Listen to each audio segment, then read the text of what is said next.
perfect. Okay, anybody have an idea about the interval part? Anybody have an idea here, parentheses, brackets, Brandon? Yeah, parentheses, -1, comma 5, brackets. Beautiful, beautiful, beautiful. Everybody get that? At some point next week, sometime, we'll have a quiz, and this will be a question on the quiz.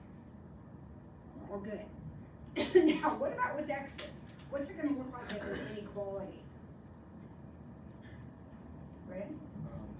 -1 less than x less than or greater than 5. Less than or equal to Equal to 5? Yep, that's exactly right.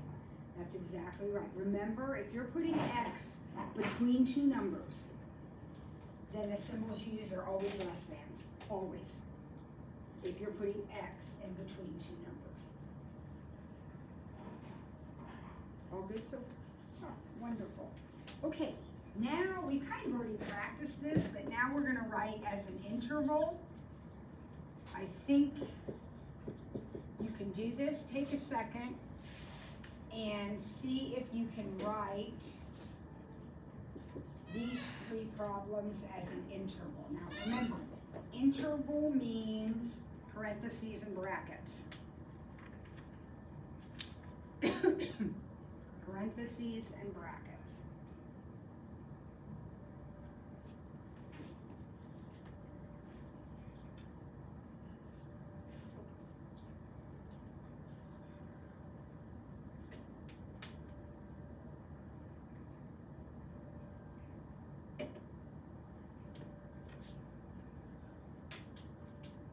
Cindy, you got the first one? What do you think the first one's going to look like? I just have them in parentheses 4 and 9. And we put a comma in between 4, 9 in parentheses. Raise your hand if you got an issue, kids. All right, let's see. Where's my signature? I know some of you and I don't know everybody, so let's see. Not all of us are on here. Okay, so Ayrton, what did you get for this one right here, the second one? Bracket -3, comma 6. You guys are great at this. Whoever you had last year, you did a wonderful job. You're doing great. Now here's the hard one. What are you gonna do with this one? Sincere? Bracket 2, positive infinity. And then, Exactly. And do you remember that infinity is always open? So whenever you put an infinity in your interval, it's open, because you can't shade it, you don't know where it is. You would never write infinity 2. That doesn't make any sense, because positive infinity's out here, right? So you would never put it first. Positive infinity always has to be second. Anybody have a question there? Because we're shifting gears now, we're doing something different. All right, now we're talking about the additive inverse. Problem 5 says, what is the additive inverse? Anybody know? Anybody remember that terminology, additive inverse? It's math language for the opposite. So let's do B first. What's the opposite of 16? Negative 16. So the additive inverse for B, the additive inverse of 16, is negative 16. What's the additive inverse of negative 3 plus pi? 3 minus pi, exactly. So when you do an additive inverse, nothing top secret or hard. When you do an additive inverse, you just change the signs. You just change the signs, make the opposite. Okay. Now we've got our good old distributive property. You've all done this probably since like 7th or 8th grade. Don't yawn. This is exciting.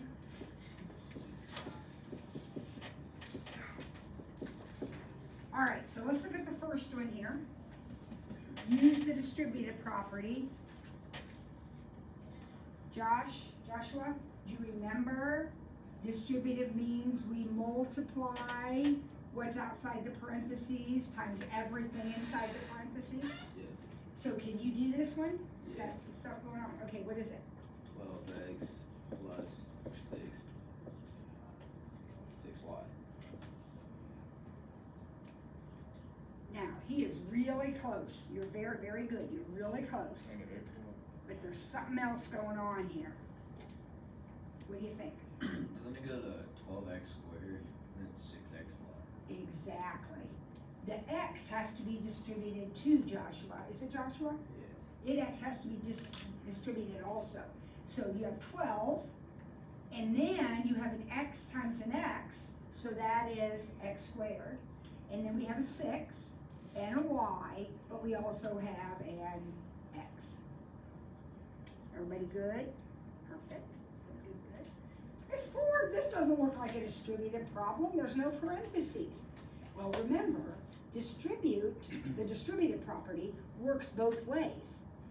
You can either multiply it all back out, or you can factor something out and create a parentheses. It works both ways. So what can I factor out? What do both of these have in common? An x. And I think that's it. So if I take out the x, what will be left? I took out one x. So left I will have 5x minus 8y. That's also the distributive property. We don't usually think about it that way, but that is the distributive property. So we're gonna do the same thing here. Next problem is exactly the same thing. What can we do here? A squared Z. Take out an a squared and a z. Now you can only take out one z because that's all you got here. You can only take out what you got. So what's left if I take out a squared and z? All I have left here will be a. Now this is a little confusing, or can be. Are you following along? If we take out 2 a's and 1 z, we will be left here with 1 a. What will we be left with here? Z4. Beautiful.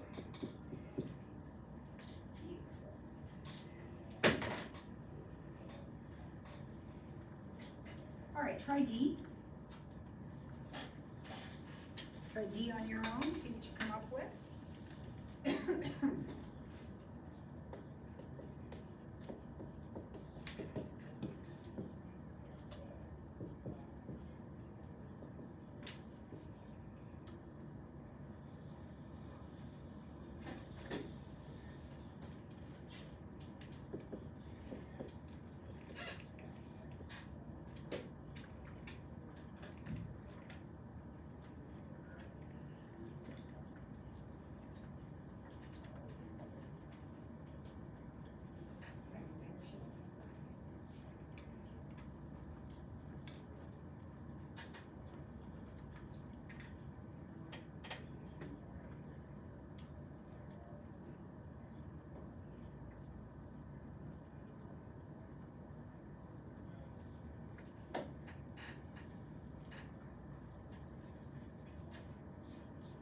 All right, what'd you come up with?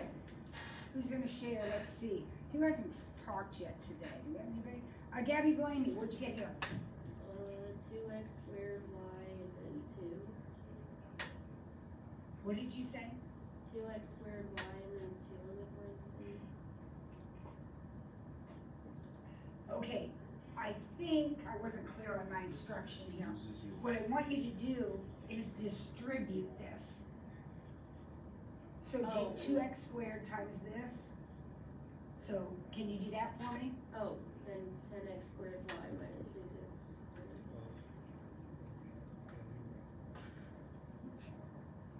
I think that's an x. So this is gonna be 10x cubed, Oh, yeah. and then minus, okay, then I'm gonna have what here? 6 x squared y? Yeah. That okay? All right, next, anybody get to this one yet? Q, we're factoring, we're pulling something out. What do you think we can take out? 16. 16.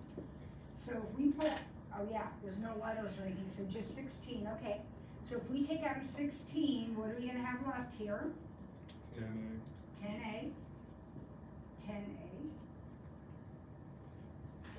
Minus 2B. 2B. Take a look at that, folks, that's great. It's absolutely correct, there's nothing wrong with it, except, you notice anything?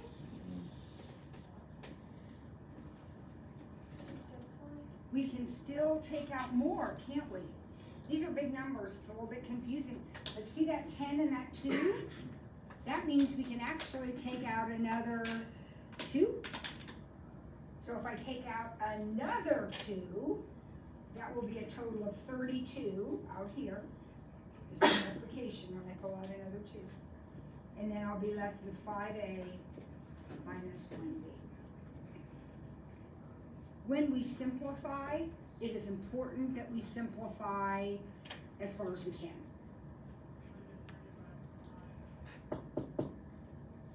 Good deal? All right, last one.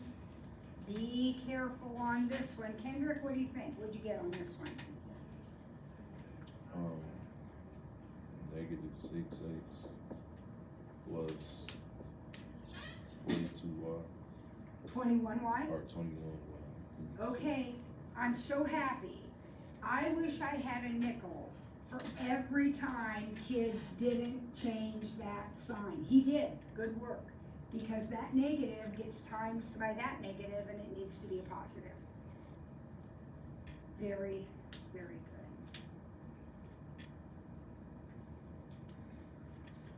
All right, well, we're plowing on through. You ready for the next section? Anybody have a question about distribute and factoring? All right, now we're doing a little work with exponents. Remember, we're just reviewing some algebra stuff. That's all we're doing in this whole chapter practically. All right, so here we go. Who can simplify this? Jill? X over Y. He said it simplifies down to just x over y, and I think he's right. Now, however you do that is fine with me. What I like to do is think about it like this. Here are my x's. I have 3 on the top, 2 on the bottom. The top has 1 more than the bottom. So therefore, when I cancel, I'm gonna have that 1 extra left on the top. The y's have 1 extra on the bottom. So when I cancel, the extra y is gonna go on the bottom. So our answer is x over y. You're thinking, that's so easy. Yes, it is. All right, what about this one though? This is a whole different ball game. Anybody remember how to handle that mess? Gio? Distribute, and then it would be 3. Let me give you the final solution, or go Yeah. through it? So just walk me through your process. It would be 3 minus, or 3, I forget To the negative second. to the negative second, and then over x over negative second, and then y negative second. Okay, so again, there's lots of ways to do a problem, all right? So what he's done is absolutely correct, but it may not be the way you would have started. It's a multi-step problem. He started by saying, okay, this exponent goes with everything inside the parentheses.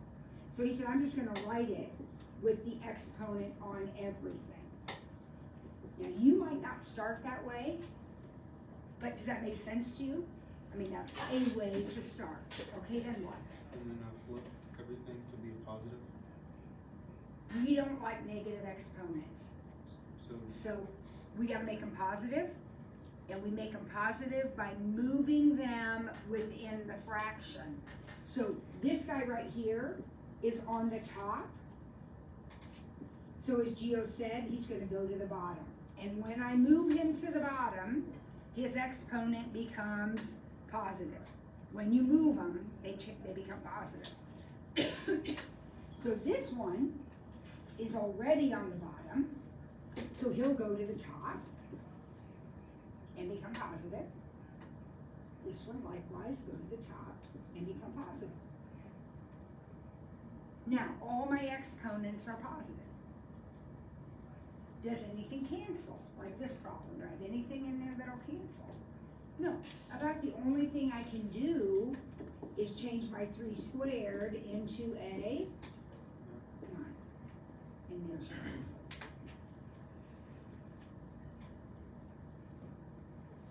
Now, I'm gonna give you another option. Maybe you thought of this already.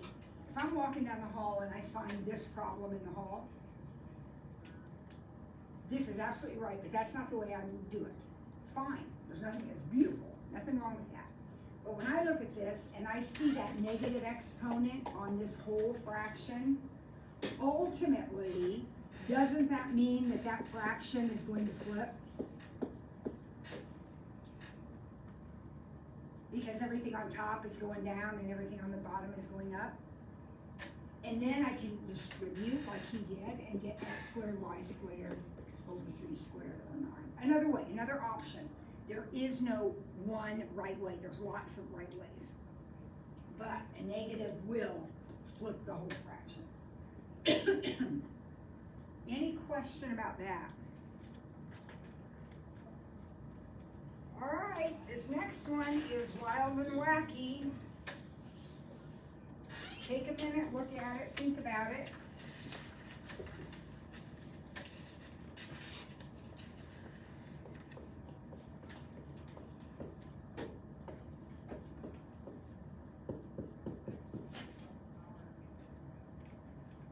Think about PEMDAS.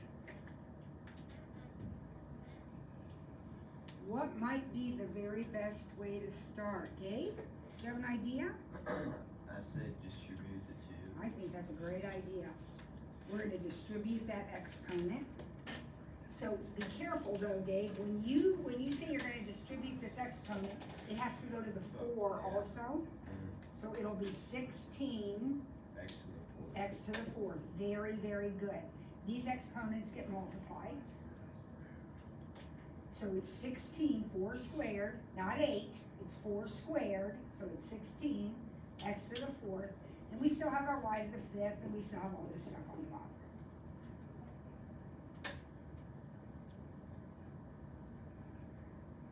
And then can you take out the x squared? Like, Can you cancel? yeah, can Absolutely, you can cancel anything here that will cancel.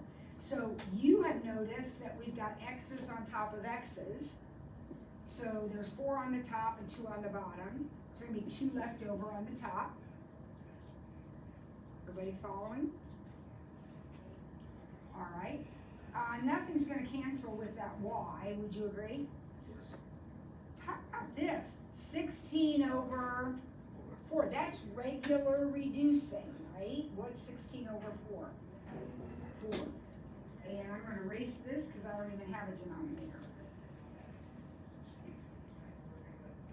Or over 1. I'm gonna do that. Well, that wasn't as bad as I thought it was gonna be. Oh my gosh, look at D.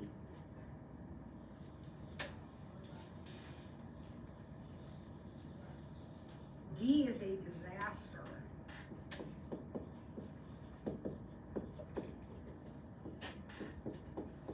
What in the world?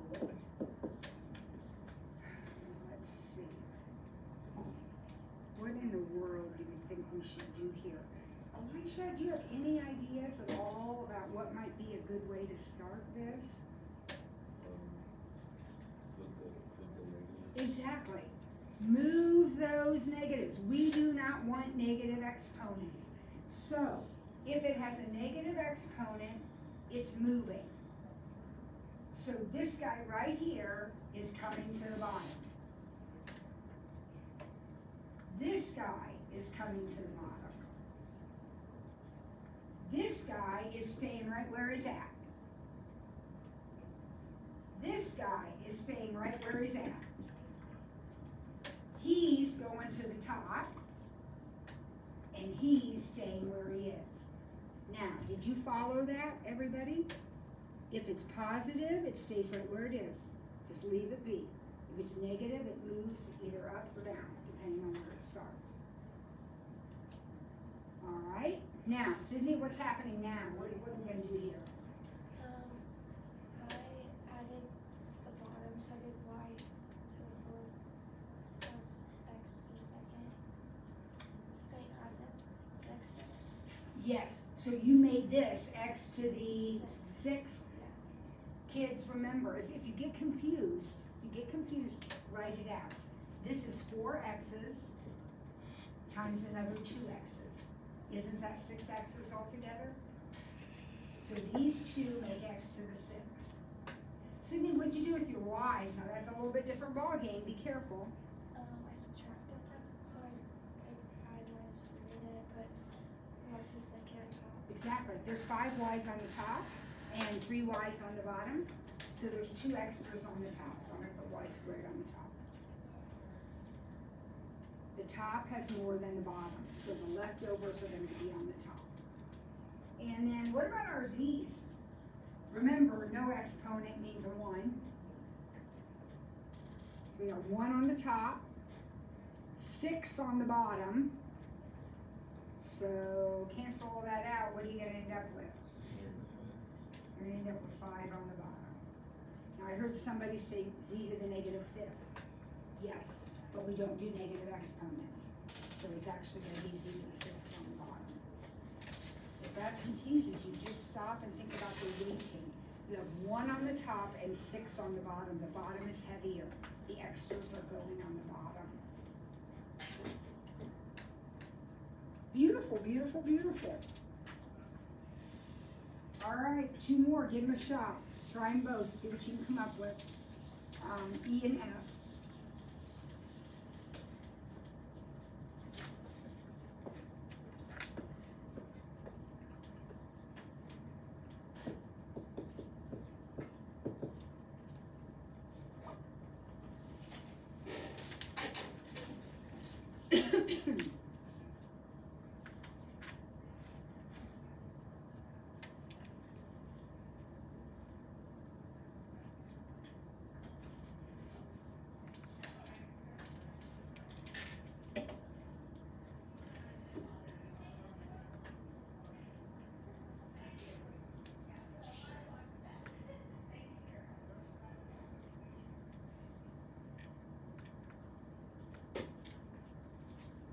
What did you come up with?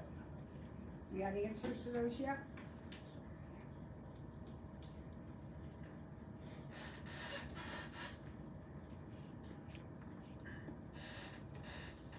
Let's see. Everything. Oh, Jocelyn, what do you think about this one? Did you get something for this one?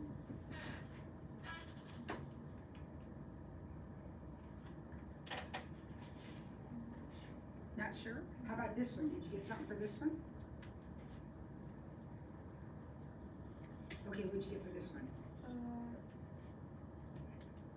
X over 2. X over 2. So you said, I see a negative exponent right here. That's going to flip the fraction. That's exactly right.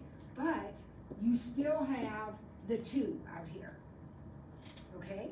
So that flipping first is that's the way I would do it. I think it's a wonderful idea. Don't have to do it that way. But now you still have a 2. It's not a 1, it's a 2. So now you're going to square everything. So you're going to have x squared over 2 squared. Okay. How many of you got that one on your own? Oh, good. These are a little bit tricky. Okay, what about this one? Who got this one? Who got it, Gabe? I said x to the 5th over 9. Let's talk about that. I don't know if you First of all- I don't know if you added it or First of all, we love it when we participate. Are we going to get every problem right? No. I don't get every problem right. He didn't get this one right. But that's okay. He made a good stab at it. And he made exactly the kind of mistake that every single one of you is going to make. Okay, first of all, this is always tricky, Gabe, because there's all these dumb exponent rules and they get all jumbled in our head.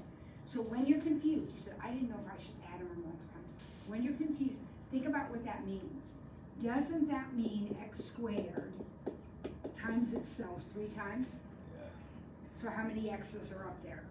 6. Or- 6. There's 6 of them up there. There's 2 here, 2 here, and 2 here. Sometimes I get confused. I can't remember all this stuff.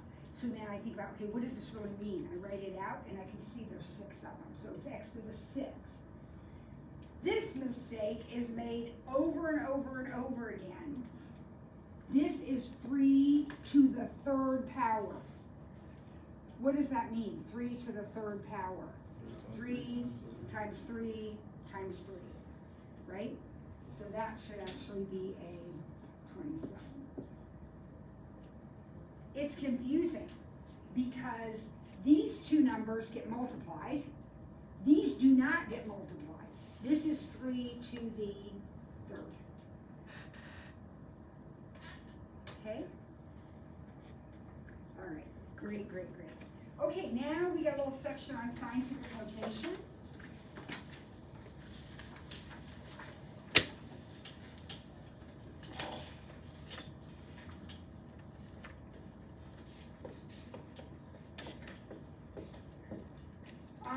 Did you do science? Oh, I'm not even gonna ask. I know you did. You all took chemistry, right? You did scientific notation in chemistry class. If you never did it any other time, I know you did it in chemistry. So scientific notation is just a way of dealing with great big numbers or little tiny numbers. So do you remember kind of what it looks like? Isn't it something times 10 to the something?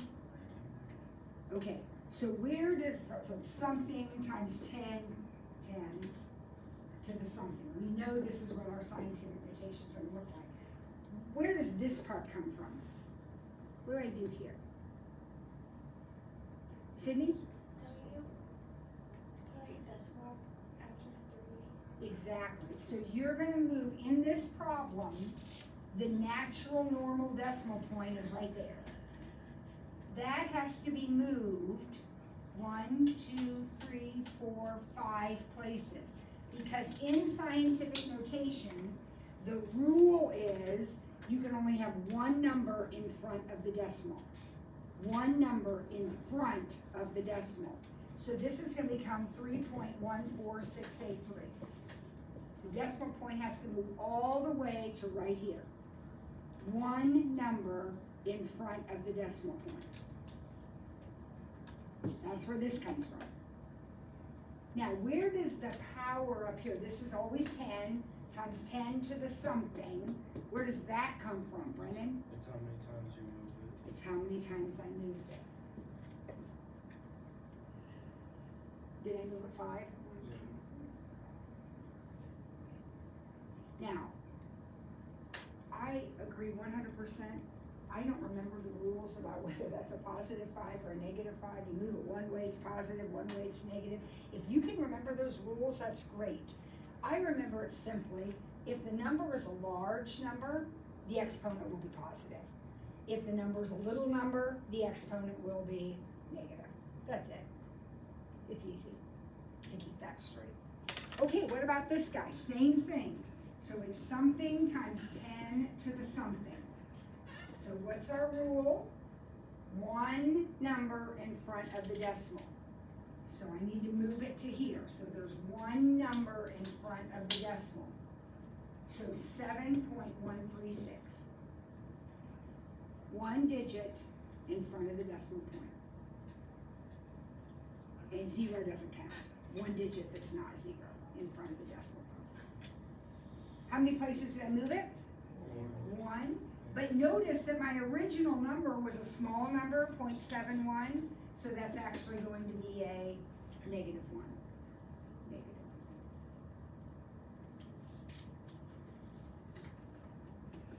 All right, so any question just in general about scientific notation, writing numbers in scientific notation? Is that coming back to you? Was chemistry last year or the year before? Okay, all right, so here we go. Now we're gonna do some stuff with it.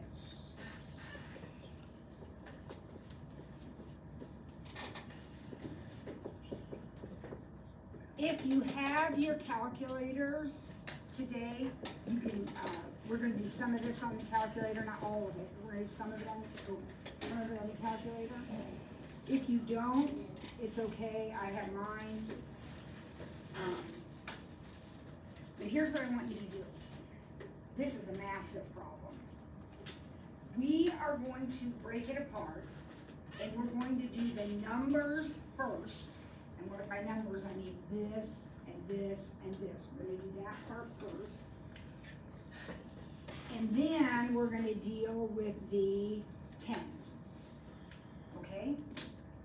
So here we go. I'm gonna take my calculator, and I'm going to multiply 3.16 times 1.43, and then divide by 1.23. Does that make sense to you? Alright, and I got something absolutely hideous, so I'm just gonna write down, I'm gonna round it off. I got a whole bunch of decimal places, I'm just gonna round it off. So that's what I get from the number standpoint. Now I'm gonna do the tens. Okay, now think about this for a second. If I just split them off, on the top I have 10 to the 5th times 10 to the negative 8th, and on the bottom I have 10 to the negative 10. Now we just talked about this. Do we like seeing these negatives floating around here? No. So I'm gonna rewrite that. I'm gonna leave the 10 to the 5th where it is. This is going to the bottom, and this is coming to the top.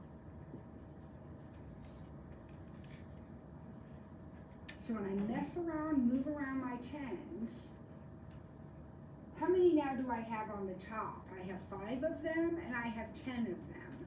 So that is a total of 15. I have 15 tens on the top, and 8 on the bottom. They don't match, so there's gonna be extras somewhere. The top is bigger than the bottom, so there's gonna be 10 to the 7th on the top. So my answer is that right there.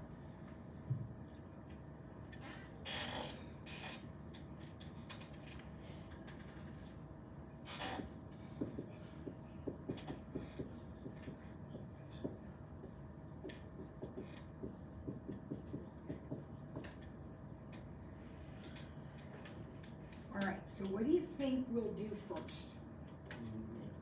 We'll take our calculators and we'll multiply 3.85 times 4.96. And I get 19.096.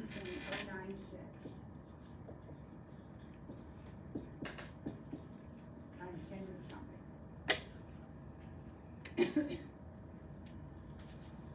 I don't have any fractions, I don't have any negatives, this is kind of an easier problem. I have 10 tens here, and I have 13 tens here. So how many do I have altogether?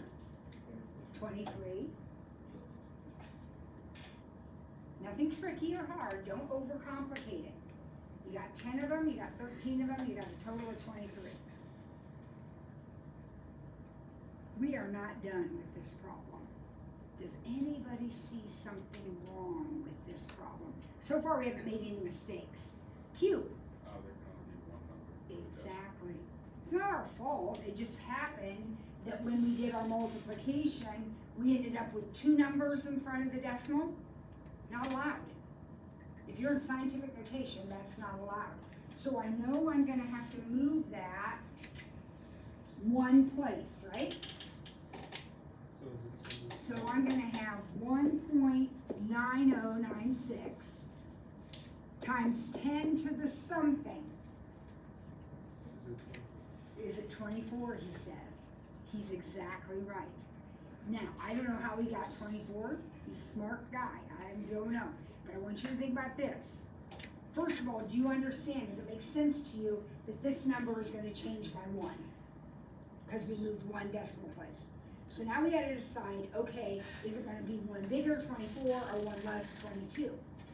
What did we do with this number? We made this number smaller We went from 19 to 1.9. And when you make this number smaller, your exponent has to get bigger to keep everything the same. This has to be the same number. So you have to balance it out. If you take away part of the original, you have to add that part into the second part. Great job. Great, great job. All right, last section. This is nobody's favorite. We all hate it. Our properties. Take a look at those. All right. Take a look at those 8 things. Do you know any of those properties? Know any of them?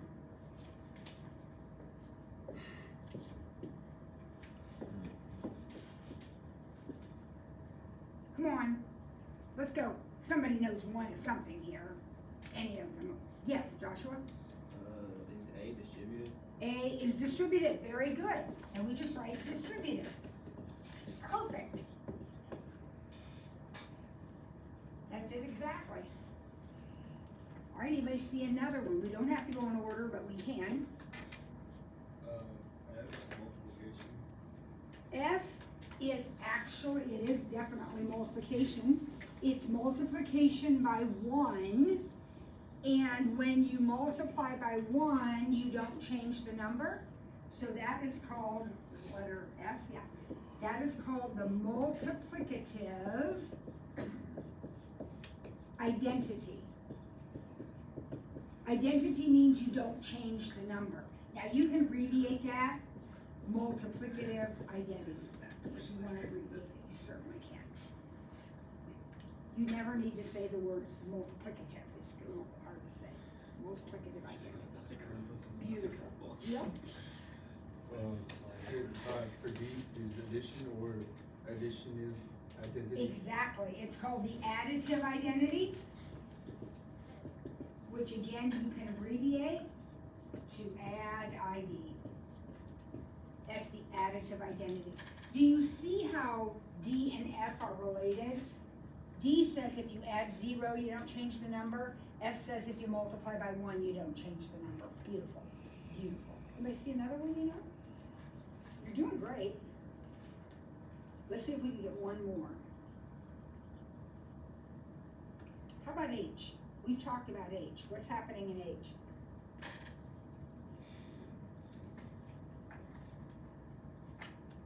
Didn't we factor out of 4?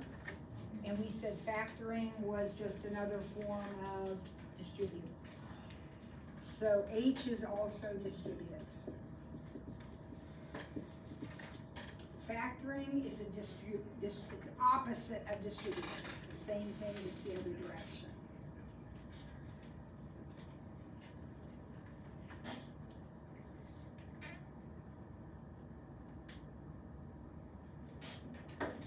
Let's look at G. G is called the multiplicative, there's that word again, the multiplicative inverse. You can abbreviate that, multiplicative inverse. Inverses cancel each other out. That's what it means to be inverses. So would you agree that 3 times 1/3, those cancel each other out? Yeah, perfect. All right, let's look at B. These are the tricky ones. What changed from the left side to the right side in problem B? What changed? X and Y. Ayrton, are you sleeping on me back there? Okay, good. X and Y. So X and Y changed order. So instead of being X plus Y, it was Y plus X. That's called commutative property. Does that sound familiar to you? I know you've heard it. Don't even look at me like you haven't. Everybody's heard of the commutative property. So this is the commutative property of addition.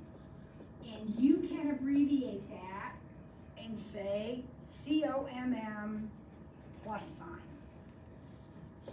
if you want to, the commutative property. What I want you to remember is if the order changed, it's commutative, okay?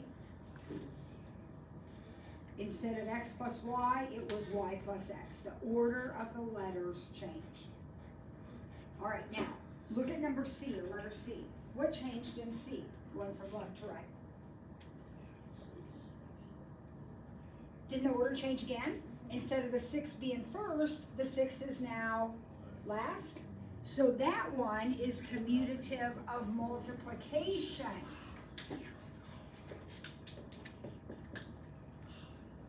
Because instead of 6 times parentheses, it was parentheses times 6. When the order changes, kids, it's commutative. If you're adding in the other order, it's commutative of addition. If you're multiplying, it's commutative of multiplication. All right, letter E. Look at it carefully. Did the order change of the numbers? Did the order of the numbers change? Read them. 6, 4, 3, 6, 4, 3. The order of the numbers did not change. What changed? The parentheses. The grouping. How you grouped them changes. Which one is that? Do you remember that property? You learned commutative and associative? Yeah, I knew it started with an S. You knew it. It's associative. That's the associative property of, we're multiplying, right? Of multiplication. Now that one, be careful when you abbreviate. I would rather, if you're gonna abbreviate that one, it's ASSOC. If you're gonna abbreviate that, you can. And associative is grouping. When you have a grouping change, it's associative. Okay? You guys have done a magnificent job. I'm gonna pause there. That's the end of P1. So what does that mean now? Our homework will be due on Tuesday, right? So feel free, if you have resource today and you wanna get that done, feel free to go ahead and do it. Can I switch this over a little bit?